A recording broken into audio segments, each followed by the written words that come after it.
Há 2 anos, minha família e eu vivenciamos algo que ainda me deixa inquieta. Tudo começou quando nos mudamos para o Tennessee em busca de um recomeço. Eu, meu marido e nossa pequena filha de 2 anos, exaustos pela longa viagem, ansiávamos apenas por descanso. Meus pais, que já viviam na região, nos ajudaram a nos instalar. Naquela noite de chegada, enquanto desfazíamos as malas sob a luz tênue da sala recém-iluminada, nossos novos vizinhos apareceram para nos cumprimentar. Um deles era Ben, cuja presença me causou um desconforto imediato. Até minha filha, normalmente tão sociável, se escondeu atrás de meu marido ao vê-lo. Durante o desempacotamento, meu pai retornou à caminhonete para pegar mais caixas e notou Ben observando nossa filha de longe. Assim que meu pai o encarou, Ben se afastou, mas o desconforto já havia sido semeado em nossos corações. Naquela mesma noite, após nossa filha já estar segura na casa dos meus pais, ouvimos batidas na porta. Pensando ser a pizza que havíamos pedido, meu marido atendeu, mas, para sua surpresa, era Ben. Parado sob a luz fraca do corredor, sua figura impunha uma ameaça silenciosa. Sem cerimônias, ele pediu um cigarro. Sua voz, embora baixa, carregava um tom exigente, e quando informamos que não fumávamos, sua irritação se tornou evidente. Ele começou a elevar a voz, suas palavras cortando o silêncio noturno, até que nosso senhorio, atraído pelo barulho, veio intervir. Nosso senhorio nos confidenciou que Ben sofria de problemas mentais e que era inofensivo quando medicado. Pouco conforto isso nos trouxe em nossa primeira noite no novo lar. Nos dias seguintes, a figura de Ben tornou-se uma constante desconfortável. Ele frequentemente parava do lado de fora dos prédios, observando, tentando interagir cada vez que eu chegava do trabalho ou quando víamos ele durante nossas raras folgas. Sua obsessão aumentou a ponto de nos seguir ao parque, insistindo para se juntar a nós com a desculpa de que era bom com crianças. O clímax desse terror ocorreu numa noite, após quase um mês de constante assédio. Eram quase 11 da noite quando a porta de nossa casa começou a tremer violentamente ao som dos gritos de Ben, exigindo entrada. O pânico se instalou enquanto eu me escondia no armário, com meu telefone numa mão e uma faca na outra. Ouvindo o barulho da porta sendo golpeada, até que as sirenes da polícia e os gritos de nossos vizinhos me deram coragem para sair. Após esse incidente, a comunidade se uniu e relatou as ações de Ben ao proprietário e à polícia. Ele foi detido e, segundo rumores, colocado sob custódia institucional. Decidimos então vender nossos pertences e mudar para a casa dos meus pais.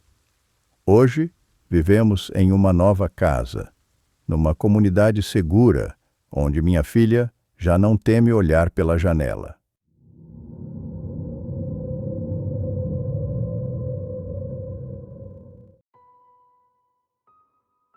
Alerta. Isso aconteceu quando eu morava em Hachi, no Japão. Eu estava na universidade quando me mudei de Chiba para Tóquio. Morei em 3 lugares diferentes quando me mudei para Tóquio, e essa experiência aconteceu no segundo apartamento que me mudei. Encontrei um apartamento que gostei. O prédio era bem antigo, mas tinha acabado de ser reformado. A estrutura e o layout do apartamento eram realmente únicos. Então, assim que vi, manifestei meu interesse ao corretor de imóveis. Então, contratei. Eu tinha uma namorada e ela foi morar comigo. Agora deixe-me explicar o layout daquele apartamento. Ficava no 2º andar do prédio. Foi estranho e legal porque eu tinha minha própria escada pessoal, estava conectado ao meu apartamento. Havia também uma vaga de estacionamento logo abaixo dessa escadaria particular, o que facilitava minha vida. Se você abrisse a porta da frente, veria o banheiro à sua direita e a cozinha no corredor à direita. Há escadas à esquerda e entrada para a sala ao lado dele. Se você subir as escadas, encontrará uma porta que leva ao sótão, e gosto muito do sótão. Logo após a mudança, os acontecimentos estranhos começaram. Minha namorada adorou o lugar tanto quanto eu. Um dia, estávamos sentados na sala, bebendo e assistindo TV. Então, ambos ouvimos o som da maçaneta da porta. Minha namorada entrou instantaneamente em modo de pânico e ficou super assustada. Tentei rir e disse algo como: "Acalme-se. Provavelmente é apenas o vento." Eu estaria mentindo se dissesse que meu coração não estava batendo tão rápido quanto poderia. Eu só estava tentando manter a calma e a compostura. Alguns segundos depois, o som voltou. Desta vez, ela começou a entrar em pânico. Eu disse a ela para esperar lá enquanto eu ia ver de onde vinha o barulho. Saí da sala e fiquei de frente para a porta da frente e vi algo. Eu vi o que estava causando o barulho diante dos meus olhos. A maçaneta da porta da frente se movia para cima e para baixo, como se houvesse alguém do lado de fora tentando abrir a porta para entrar. Quando a maçaneta da porta chacoalhou e a porta se moveu, parecia que havia alguma força real por trás dela. Percebi que a porta não estava trancada, e quando esse pensamento me ocorreu, a porta se abriu. Eu esperava ver alguma pessoa, mas não havia ninguém lá fora. Esse medo específico desapareceu lentamente, e gritei para minha namorada: "Ei, não se preocupe, é apenas o vento lá fora, apenas fazendo barulho." Menti para ela na tentativa de tranquilizá-la, apesar de não haver ninguém atrás daquela porta. Ainda me sentia apavorado. As coisas que não são vistas são as mais assustadoras. Acho que as coisas que desafiam a lógica e a razão são realmente as mais assustadoras. Decidi tentar esquecer isso e seguir em frente, meio que para acabar com meus problemas. Eu fico bêbado facilmente e sempre acabo me sentindo mal, então com toda a certeza em minha mente, era apenas isso. Porém, aquele dia foi muito estranho. Estava sentindo falta de ar com muita frequência. Era como se eu estivesse olhando através de um filtro amarelo. Tudo tinha um tom amarelado, e algo estava definitivamente errado. Eu senti como se fosse desmaiar ou morrer. Não estou sendo melodramático. As coisas aumentaram muito rapidamente. Fiquei ali sentado em pânico até não aguentar mais. Virei-me para minha namorada e pedi com dificuldade para respirar que ela chamasse uma ambulância. Ela ligou, a ambulância chegou e fui levado ao hospital. Enquanto estava no hospital, fui informado de que eles presumiram ser provavelmente causada por algum tipo de fator estressante. Disseram que meus sintomas já haviam começado a diminuir. Me senti bem, então pedi para sair e chamamos um táxi para nos levar para casa. Bem, eu estava bastante preocupado, e isso nunca tinha acontecido comigo antes. Então liguei para minha mãe para explicar o que tinha acontecido. Vou me desviar por um segundo e falar sobre minha mãe. Ela sempre acreditou que tinha o poder de sentir a presença de espíritos, mas eu não acreditava tanto. Porém, eu não esperava que ela dissesse o que disse. No entanto, ela diz que isso soa como os primeiros sintomas de possessão. Então você precisa ter muito cuidado. Isso realmente me assustou. A falta de ar começou a ser rotineira. Aprendi a administrar um pouco melhor a cada luta, mas decidi que não queria mais morar naquele apartamento. Algo estava terrivelmente errado ali. Tentei sair o mais rápido possível. Minha namorada concordou porque ela também queria ir embora e percebeu que algo estava me afetando. Tentei ficar fora daquele apartamento o máximo que pude. Assim que minhas aulas terminavam, eu tentava encontrar outras coisas para fazer fora para me manter ocupado. Eu iria jogar nos caça-níqueis de vez em quando. Eu nunca me interessei por caça-níqueis antes e não jogo mais neles. Era um tipo estranho de hobby temporário. Depois disso, eu iria buscar minha namorada em seu trabalho no escritório e depois voltaria para casa. Cerca de um mês se passou desde o incidente com aquela porta, e então, uma noite, voltamos para o apartamento. Como eu disse antes, havia uma vaga bem perto da escada, onde sempre gostei de estacionar. Porém, quando voltamos, tinha um monte de gente no estacionamento. Notei que um deles era monge, e todos os outros usavam trajes matinais. Havia buquês de flores e incensos acesos. Foi uma visão muito estranha de se ver. Minha namorada e eu ficamos um pouco em pânico. Estacionamos longe deles, em um local diferente, e fomos perguntar o que estava acontecendo. O monge então sorriu para mim e respondeu: "Ah, não se preocupe. As coisas estão indo bem agora. Por favor, não se preocupe." Eu não entendi. Pedi a ele que explicasse exatamente o que ele queria dizer. E então, uma mulher na casa dos 50 anos se adiantou. Acho que posso explicar, ela disse. Meu marido acabou com sua vida bem aqui. Aparentemente, o marido dela havia retirado a própria vida em nosso apartamento apenas alguns dias antes de nos mudarmos. Fiquei atordoado, mas eu perguntei: por que você está fazendo isso agora? Então, o monge disse que havia uma crença compartilhada de que o marido da mulher não havia falecido. Mas agora, com a ajuda dos presentes ali e do ritual que ele havia realizado, ele acreditava que o espírito do homem estava em paz. Eu não tinha certeza se poderia confiar. Se o espírito daquele homem estava realmente em paz, o que senti naquelas crises de falta de ar foram níveis de medo incrivelmente profundos, do tipo que eu não queria experimentar novamente. Apesar das garantias do monge e de todo aquele ritual perturbador, reclamei com o proprietário por não me avisar do ocorrido com o homem em meu apartamento e mudei-me.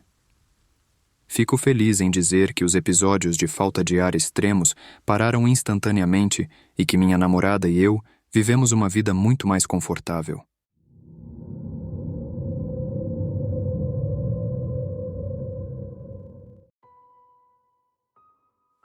Anos atrás, quando eu tinha 20 e poucos anos, consegui um emprego nos subúrbios, a mais de 32 quilômetros do meu apartamento no centro da cidade. Era um lugar muito legal, em um ótimo bairro, então valeu a pena o deslocamento. Certa noite, voltando do trabalho para casa, decidi parar em uma loja de discos usados em um shopping perto de onde eu trabalhava. Eu tinha uma queda pelo meu vizinho hipster que colecionava jazz antigo em vinil e pensei que talvez pudesse encontrar algo lá que me desse uma desculpa legal para flertar com ele. Enquanto eu estava andando pela loja, notei um homem de cabelos grisalhos no corredor ao lado olhando para mim. Quando nossos olhos se encontraram, ele sorriu, e eu sorri educadamente de volta. Normalmente, não presto muita atenção em pessoas aleatórias que sorriem para mim, mas havia uma intensidade em seus olhos que chamou minha atenção. Ele tinha um daqueles sorrisos que pareciam forçados ou falsos. Andei por algumas outras sessões, mas toda vez que olhava para cima, percebia o homem olhando para mim. Tanto faz, então tentei não pensar muito nisso, mas continuei notando que ele se posicionava na minha frente em quase todos os corredores. Ficou claro que ele estava tentando flertar, mas eu não estava interessada. Para começar, ele tinha pelo menos o dobro da minha idade, e definitivamente não era meu tipo. Eu apenas decidi fingir que não percebi, mesmo que ele estivesse se movendo repetidamente na minha linha de visão. Pedi ajuda à equipe com a sessão de jazz e acabei escolhendo Illinois Jacquet. Enquanto esperava ser chamada, dei uma rápida olhada na loja para ter certeza de que o cara ainda não estava à espreita. Felizmente, ele foi embora. Saí até o estacionamento e entrei no carro. O shopping ficava ao longo de uma via movimentada, então tive que esperar até que o trânsito se acalmasse para sair do estacionamento e entrar na avenida. Enquanto esperava, olhei pelo espelho retrovisor e percebi que o carro que saía do estacionamento atrás de mim estava com o farol queimado. Nada de estranho nisso, aconteceu de notar. Então, como eu disse, o caminho para a casa foi longo, mas principalmente um caminho reto por esta rua movimentada. Entrei na pista da esquerda em direção para casa. Alguns quilômetros depois, notei mais uma vez um carro atrás de mim com um único farol. Era o mesmo carro, nesse caso. Pareceu-me estranho que ele não tivesse ultrapassado, mudado de faixa ou desviado até então. Eu estava ouvindo música e pensando no que fazer para o jantar e como estava ficando tarde, decidi parar para comer um fast food. Lembrei-me de um Arby's a alguns quilômetros da minha casa e algumas ruas adiante. Durante a viagem fiquei preocupada em planejar que roupa usar quando levasse o disco para a casa do meu vizinho, mas continuei tendo uma sensação incômoda na boca do estômago que me obrigou a olhar pelo espelho retrovisor. Olhei 1, 2 vezes e vi o carro com farol ainda atrás de mim, pelo menos meio quarteirão atrás. Isto estava agora a cerca de 20 quilômetros de onde o vi pela primeira vez. Eu estava definitivamente ciente, mas ainda não muito preocupada. Era uma via principal que ia de uma ponta a outra de uma grande cidade. Ao me aproximar do desvio em direção ao Arby's, mudei para a faixa da direita e diminuí a velocidade. Mais uma vez, meus olhos foram atraídos para o espelho retrovisor. O carro com um farol mudou de faixa, diminuiu a velocidade e virou para a rua atrás. Agora, suspeito que estou sendo seguida. Então, continuo na pista da esquerda e espero até o último momento para mudar para a pista da direita e parar no Arby's. Ao fazer minha curva, tento observar o carro com um farol. Não quero sofrer um acidente, então consigo apenas vislumbrar o carro enquanto ele passa pela rua. Um sedã dourado, mas não consigo distinguir nenhum outro detalhe e não consigo ver quem está dirigindo. Estava apenas aliviada por ele não estar me seguindo. Então, eu relaxo e sigo em direção ao meu jantar. Peguei minha comida e saí do estacionamento. A forma como os estacionamentos comerciais foram projetados, tive que sair por um supermercado e depois por uma rua lateral para voltar para a via principal e voltar para casa. Era uma longa curva à esquerda e tinha uma faixa para virar. Liguei o rádio e comi algumas batatas fritas enquanto esperava pelo sinal verde. Vejo um flash de luz refletido em meu espelho retrovisor. Quando olho, vejo um carro parando na faixa atrás de mim com um único farol. Senti até meu coração doer, tranquei freneticamente todas as portas e desliguei o rádio.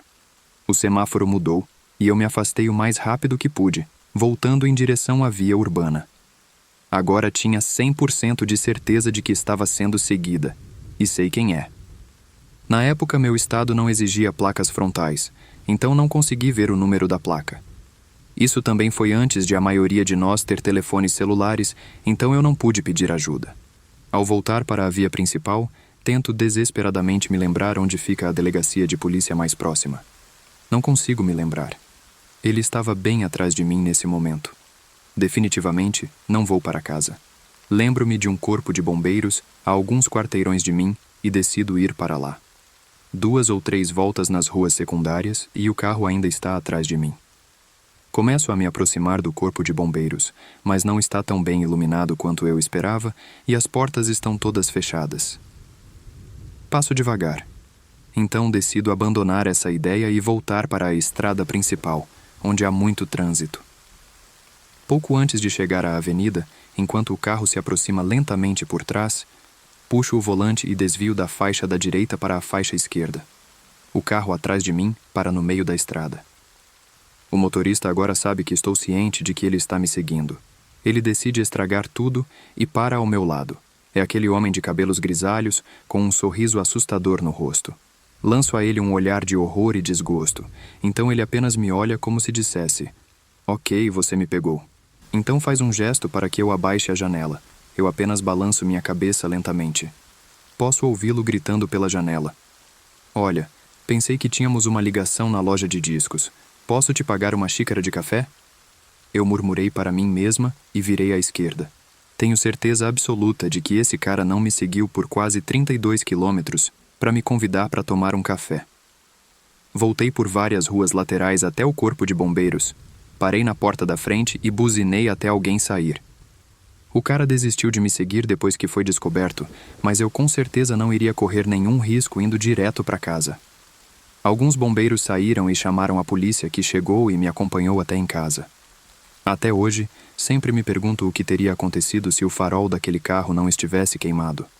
Eu nunca teria notado ele me seguindo e teria dirigido todo o caminho para casa, e lá ele saberia onde.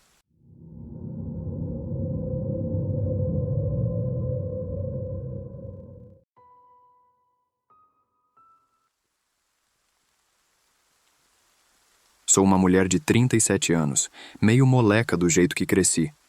Sempre subia em árvores, brincava na terra e nunca tocava em boneca ou vestido. No verão de 2002, eu tinha 16 anos na época. Meu namorado me convidou para acampar com ele e seus pais. Sendo eu do jeito que era, aceitei na hora. Parecia muito divertido. Os pais dele estavam planejando um fim de semana em que faríamos rafting, passeios de barco, natação e tudo mais. Eu estava no paraíso absoluto. Eles tinham um trailer e também estava totalmente mobiliado. Como observação bem no meio da floresta, havia uma área designada para acampamento. Era tão calmo e pacífico aquele lugar. Você podia ouvir o rio de dia e à noite era mais alto ainda. Foi muito confortante. Lembro-me de pensar comigo mesma: cara, eu poderia morar aqui para sempre. O dia seguinte foi, provavelmente, o dia mais divertido da minha vida. Saímos de caiaque juntos. Era por volta das 1h da tarde. O pai do meu namorado decidiu fazer um churrasco. Não me lembrava da última vez que perdi tanto a noção do tempo e me diverti tanto. O dia passou voando. Antes que eu percebesse, já era hora de irmos para a cama. Mais uma vez, tínhamos um grande plano para o dia seguinte, e eu estava ansiosa para dormir e acordar logo. Lembro-me de ficar acordada, apenas olhando para o teto. Meu namorado estava roncando e eu rindo o mais baixinho que pude. Foi um tanto divertido. Essa foi a última risada que eu dei em muito tempo, antes que minha vida virasse de cabeça para baixo. Houve uma batida na lateral do trailer. Esse som realmente me pegou desprevenida. Eu estava atenta e atribuí isso a talvez um ruído aleatório. Você sabe, talvez um animal ou o trailer apenas rangendo sozinho. Eu não estava com medo nem nada. Tentei dormir e simplesmente ignorar. Mas foi então que comecei a ouvir um som inconfundível de risada. Achei que talvez os pais do meu namorado estivessem acordados e tentando assustar a gente, pois eles eram esses tipos de pessoas de bem com a vida o tempo todo. Eu cheguei um pouco mais perto para escutar. O silêncio tomou conta do lugar novamente e pude ouvir o rio correndo lá fora. Havia um zumbido em meus ouvidos também, do tipo que você ouve quando há um silêncio realmente assustador. Tive uma sensação de aperto no estômago que vejo muitas pessoas sentirem nos relatos quando pensam que algo ruim está para acontecer. Eu senti isso naquele momento. No silêncio mortal, ouvi aquela risada novamente, seguida por um som de algo raspando, vindo de fora do trailer. Meu coração praticamente pulou na garganta. Alguém estava claramente do lado de fora. Eu estava com muito medo, embora não conseguisse mover um músculo. Aquele som de raspagem continuou. Sussurrei para meu namorado, tentando acordá-lo, mas ele continuou dormindo. Ouvi o som se movendo até cerca de 1 metro de distância da porta principal, antes que houvesse mais silêncio. Meu coração batia tão rápido. Tentei me acalmar, mas não conseguia. Eu estava apenas observando o buraco quadrado na porta e vi uma pequena coisa surgir do escuro. Pude ver que parecia ser uma mão. Olhando um pouco mais de perto, pude ver que parecia ser daquelas mãos falsas que você compra no Walmart. Mas isso não me impediu de surtar. Sentei-me e comecei a gritar e a chorar.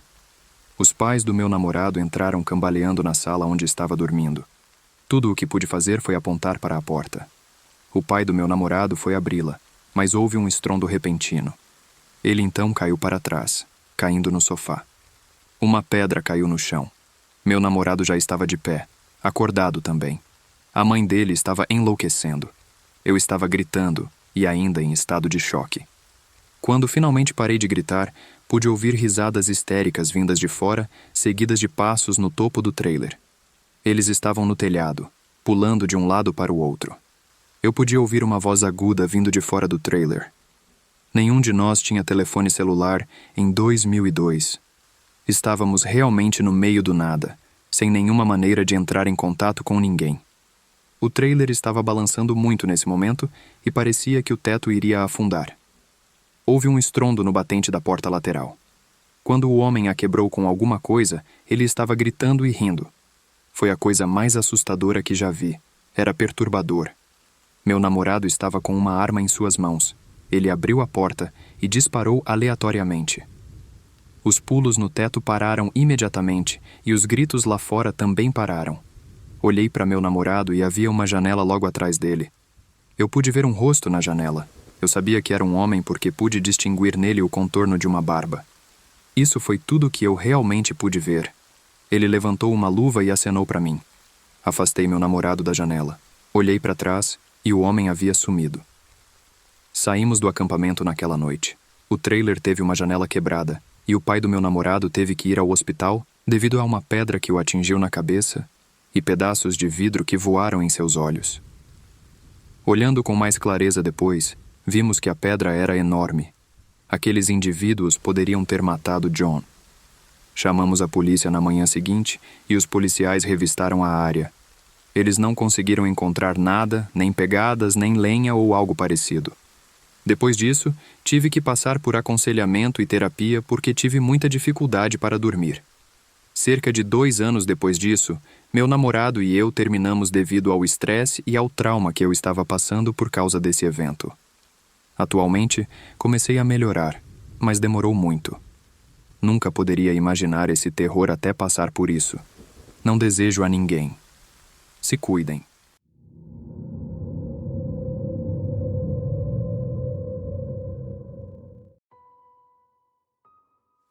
Pessoal, ouvi essa história de um de meus amigos alpinistas, que gosta muito de escalar montanhas. Faço parte do mesmo clube que ele. Ele me contou sobre uma espécie de pedágio para subir uma montanha. Ele disse que pagou um valor e o cara anotou seu endereço e informações em caso de emergência. Ele chegou às 8 da noite naquele lugar, o que é muito mais tarde do que o normal para ele. Ele estava escalando sozinho naquele dia e se preparando. A altitude era elevada e decidiu, antes de chegar, que passaria a noite no cume. Porém, lá no pedágio, o cara que recebeu o pagamento disse que havia uma cabana não tripulada lá em cima, que ele seria mais que bem-vindo para usá-la. Ele gostou mais dessa ideia do que passar a noite em sua barraca. Ele sentiu que, por causa disso, poderia realmente aproveitar o tempo e a experiência de escalada. Ele subiu ao cume sem incidentes e apreciou todas as vistas deslumbrantes. Quando chegou lá, ele era o único no cume e a cabana estava vazia.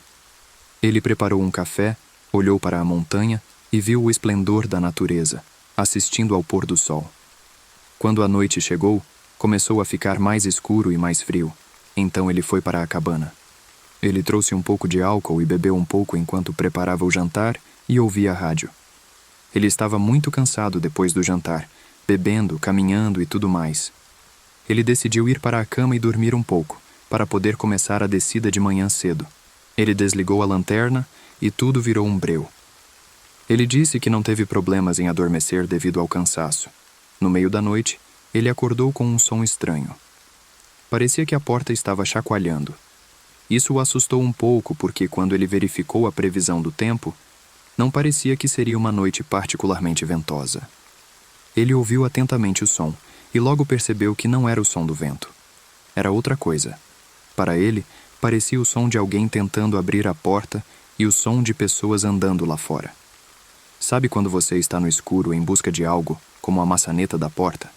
Ele disse que parecia exatamente isso. Uma rápida olhada em seu relógio e ele viu que já se passava das 2 da manhã.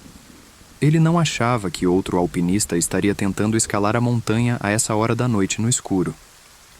Eu sei que algumas montanhas estão ligadas por cadeias e você pode caminhar ou escalar de uma para a outra, mas aquela montanha não era assim. Por um lado, você precisava pagar o pedágio e, em segundo lugar, não havia outra montanha na área.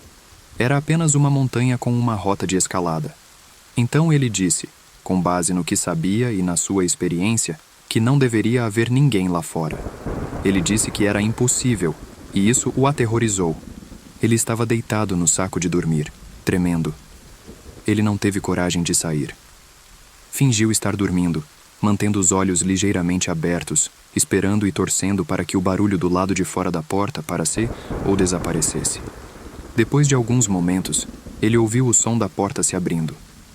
Ele disse que estava orando profundamente em seu coração quando ouviu aquele som.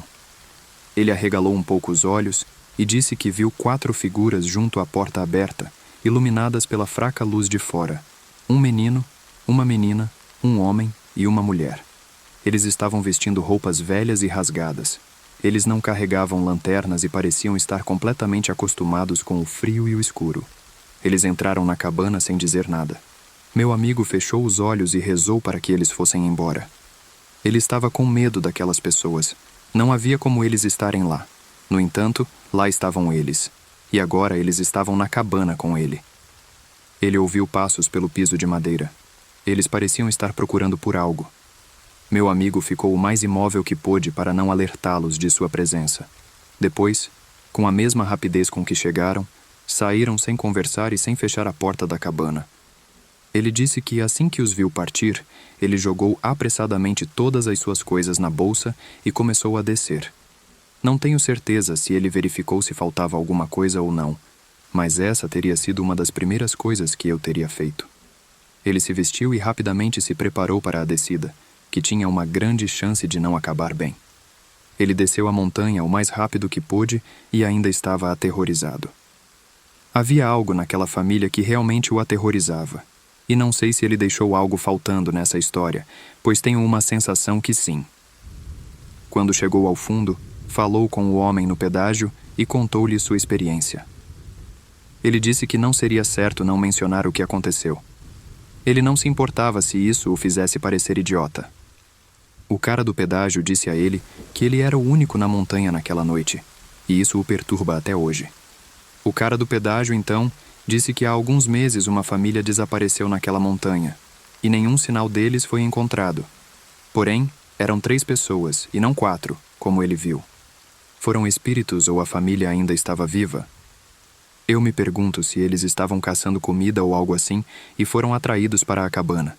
Talvez algo tenha acontecido com eles e eles tenham perda de memória ou algo assim. Não sei. Meu amigo está convencido de que a família que visitou a cabana era de espíritos. Ele nunca esquece aquela noite, e dá para ver em seus olhos que é verdade.